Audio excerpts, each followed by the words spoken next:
सुप्रभात विद्यार्थियों, इतिहास की ऑनलाइन क्लास में फिर आपका स्वागत।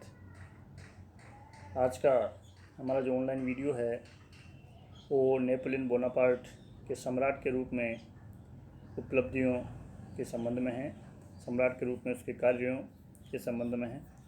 पिछले दो वीडियो में हमने नेपोलियन के उत्थान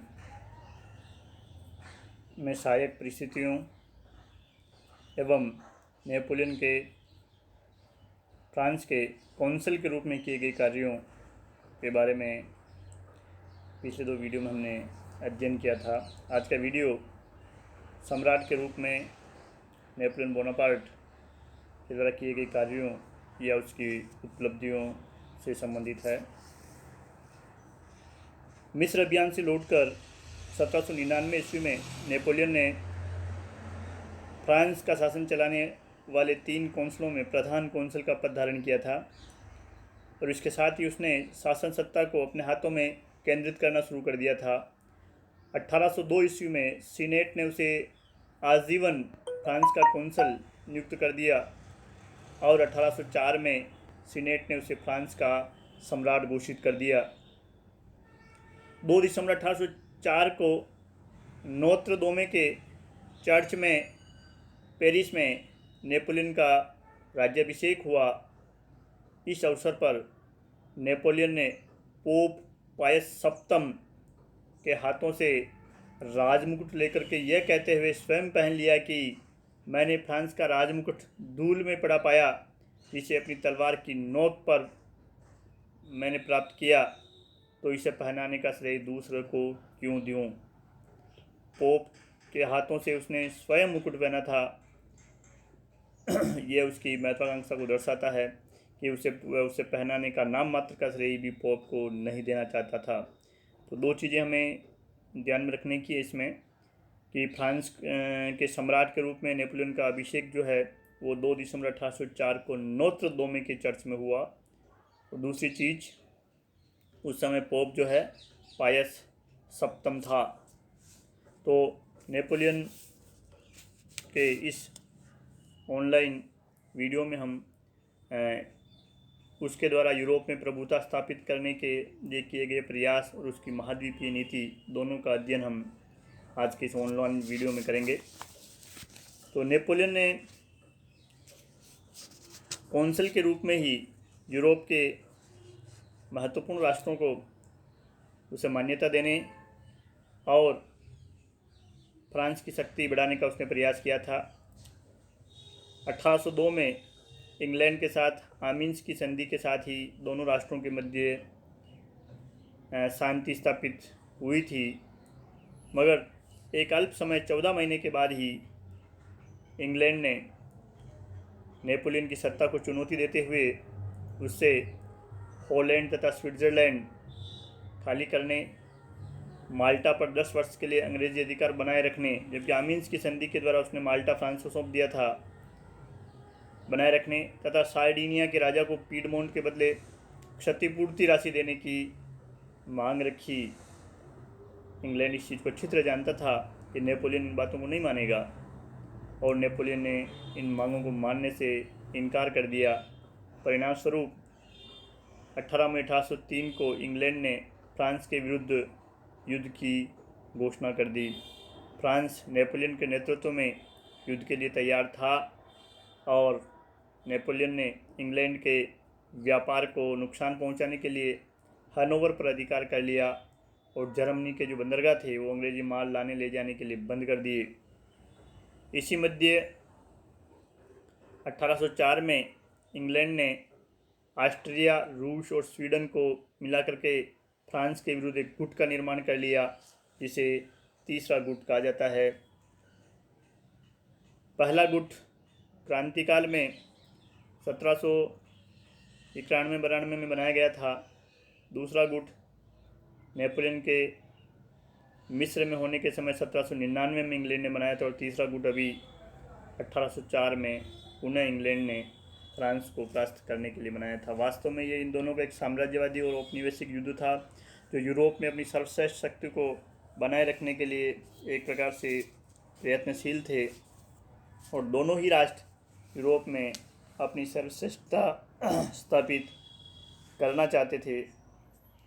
इस गुट से प्रसा तटस्थ रहा और बवेरिया और वुटेमबर्ग नेपोलियन के साथ हो गए। नेपोलियन ने इंग्लैंड पर आक्रमण करने से पहले ऑस्ट्रिया को पराजित करना ज़्यादा ठीक समझा और उसने 20 अक्टूबर 1805 को ऑस्ट्रिया को पराजित करके उल्म पर अधिकार कर लिया। मगर इसी मध्य इंग्लैंड और फ्रांस एवं स्पेन की नौसेना के मध्य प्रसिद्ध जल युद्ध ट्राफलगर का जल युद्ध लड़ा गया, जिसमें इंग्लैंड की नौसेना ने फ्रांस और स्पेन के नौसैनिक बेड़े को पूर्णतया नष्ट कर दिया। इंग्लैंड की इस नौसैनिक युद्ध में विजय हुई, मगर उसका प्रसिद्ध नौसेना नायक नेल्सन इस ट्राफलगर के जल युद्ध में मारा गया। इस युद्ध के बाद ब्रिटेन की जल शक्ति यूरोप में ही नहीं वरन पूरे विश्व में सर्वश्रेष्ठ साबित हुई। ट्राफलगर की यह पराजय फ्रांस के लिए इतनी भयंकर थी कि इसके पश्चात नेपोलियन ने भविष्य में कभी भी समुद्री मार्ग से इंग्लैंड के ऊपर आक्रमण नहीं किया और उसने स्थल युद्धों में ही इंग्लैंड को एक प्रकार से पराजित करने का निश्चय किया।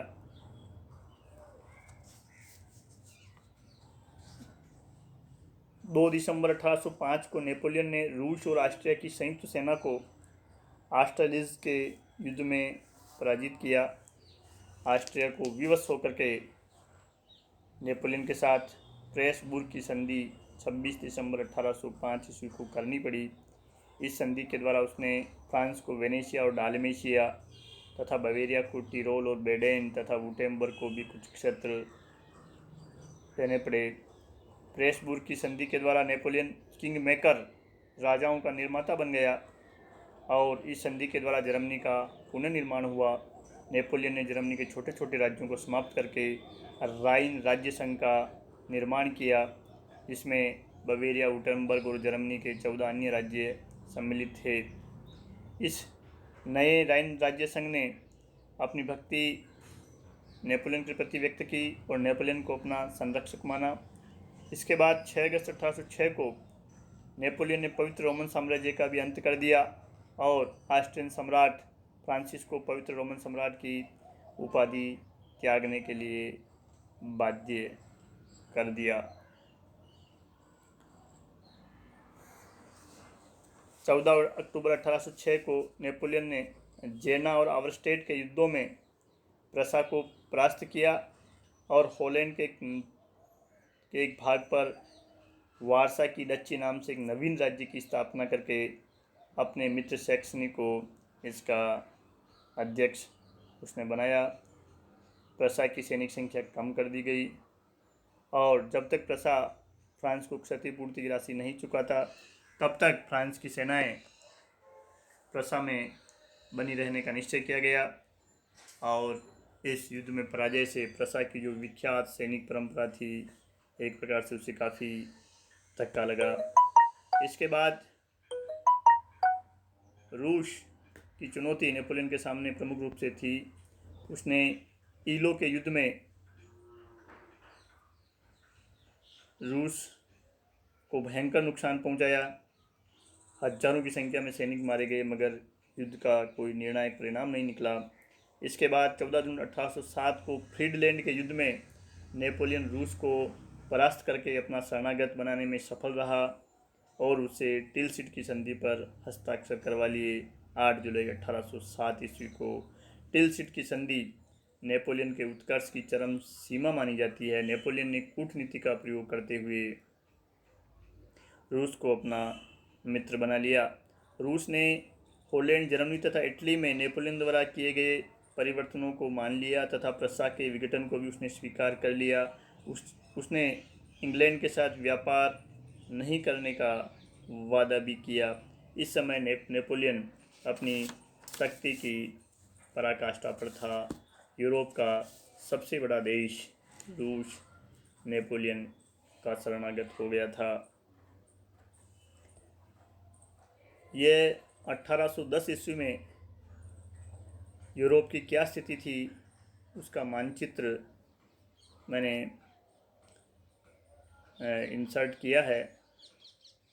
इसमें हम देख सकते हैं कि फ्रांस का जो साम्राज्य था या फ्रांस के पड़ोसी देश, भूमध्य सागर में कोर्सिका टापू की स्थिति क्या थी, या नेपोलियन का जन्म हुआ था। सार्डिनिया भी भूमध्य सागर में स्थित था। नेपल्स और इटली के छोटे छोटे राज्य हम इसमें देख सकते हैं। ऑस्ट्रिया को भी देख सकते हैं। इंग्लैंड की स्थिति कहाँ थी, पुर्तगाल कहाँ था, स्पेन कहाँ था, ये सारी स्थिति हम इस मानचित्र के माध्यम से समझ सकते हैं कि 1810 ईस्वी में नेपोलियन का प्रभुत्व कहाँ कहाँ था। अगले बिंदु हम देखते हैं नेपोलियन की महाद्वीपीय नीति या उसकी महाद्वीपीय व्यवस्था। तो सबसे पहले महाद्वीपीय व्यवस्था क्या थी।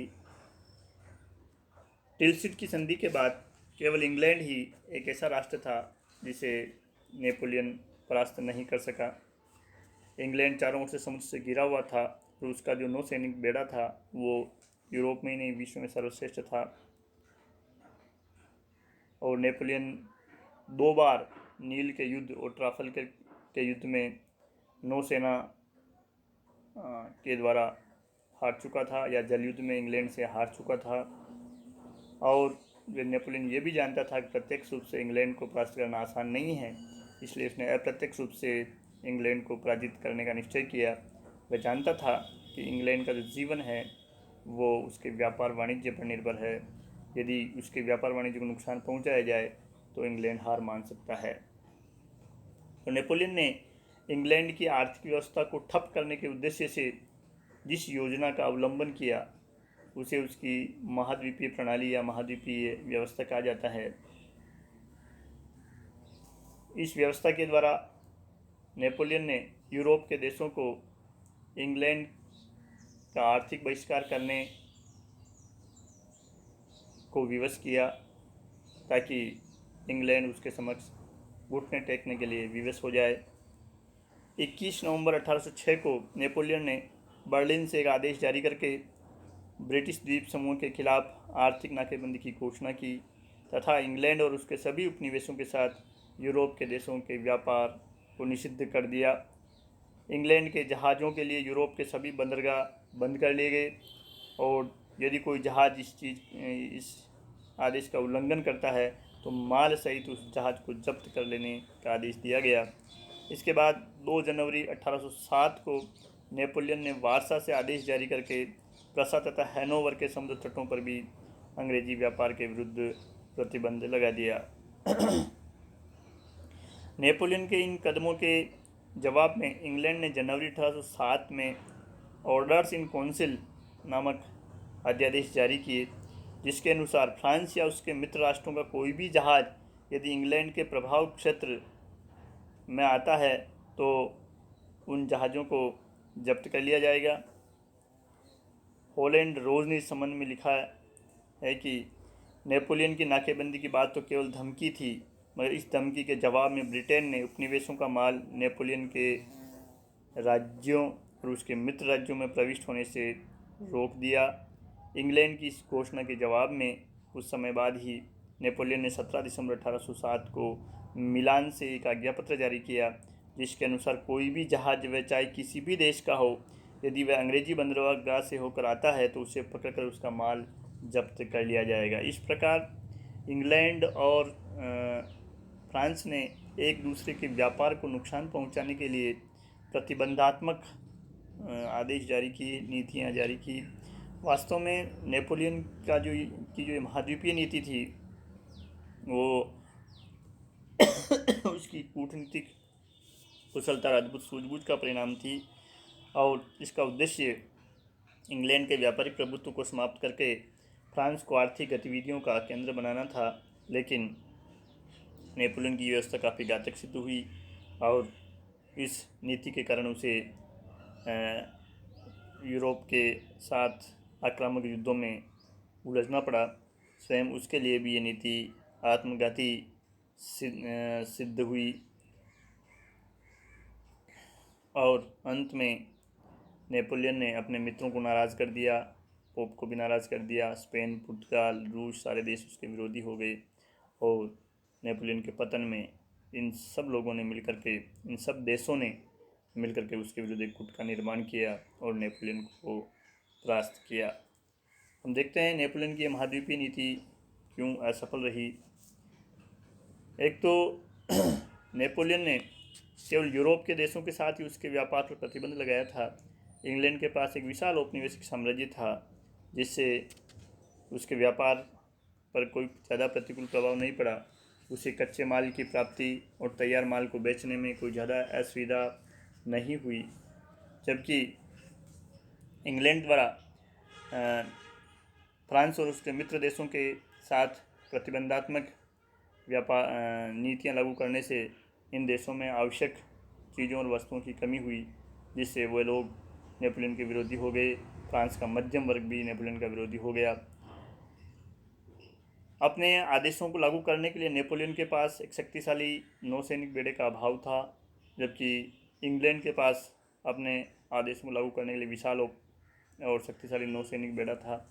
इस जहाजी बेड़े के अभाव में भी वह हज़ारों मील लंबे समुद्र तट की रक्षा नहीं कर पाया और न ही वे खुले समुद्र में जहाज़ों को पकड़ पाया। अतः इंग्लैंड के माल को रोकना संभव नहीं रहा।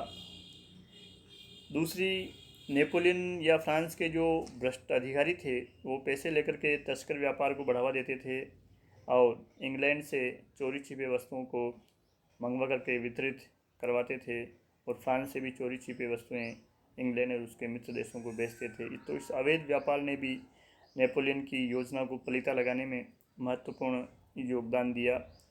एक प्रकार से हम ये भी कहेंगे नेपोलियन की ये योजना थी वह अव्यावहारिक थी, क्योंकि यूरोप के कई देशों को जिन सामानों की आपूर्ति इंग्लैंड करता था, विशेष तौर से सेना के लिए चमड़े के जूते, गर्म कोट इत्यादि, जिसके लिए यूरोप के देश इंग्लैंड पर ही निर्भर थे, तो फ्रांस ने इसका कोई व्यावहारिक हल नहीं निकाला।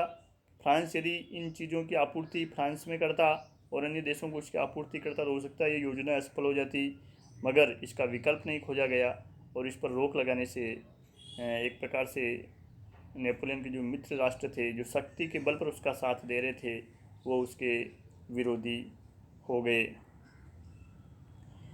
फ्रांस अन्य देशों की मांगों की पूर्ति नहीं कर सका, जिसके कारण भी उसकी ये योजना असफल रही। इसके अलावा फ्रांस ने स्वयं भी बहुत महंगे दामों पर इंग्लैंड को अनाज का निर्यात किया। नेपोलियन कहता था कि वह इस बढ़िया के देश से धन को कम करने के लिए अनाज भेज रहा है, मगर ये उसकी भूल सिद्ध हुई। यदि इंग्लैंड में अन्न नहीं पहुंचता तो राष्ट्र भूखे मरने लगता और संभवतः वह विवश होकर के संधि के लिए तैयार हो जाता, मगर अधिक धन के लोभ में फ्रांस ने इंग्लैंड को अन्न का निर्यात करके स्वयं ही अपनी योजना की असफलता की इबारत लिख दी। दूसरी एक चीज़ और थी, नेपोलियन इस योजना का परिणाम अल्प समय में ही प्राप्त करना चाहता था, जबकि इस योजना की सफलता के लिए और ब्रिटेन पर इसका प्रभाव डालने के लिए ज़्यादा समय की आवश्यकता थी। अब अल्प समय में इंग्लैंड के व्यापार पर इसका कोई ज़्यादा प्रभाव नहीं पड़ा और नेपोलियन ज़बरदस्ती अपने देश में तो किसी नियम को लागू कर सकता था, मगर दूसरे देशों में लंबे समय तक प्रतिबंध लगाए रखना संभव नहीं था।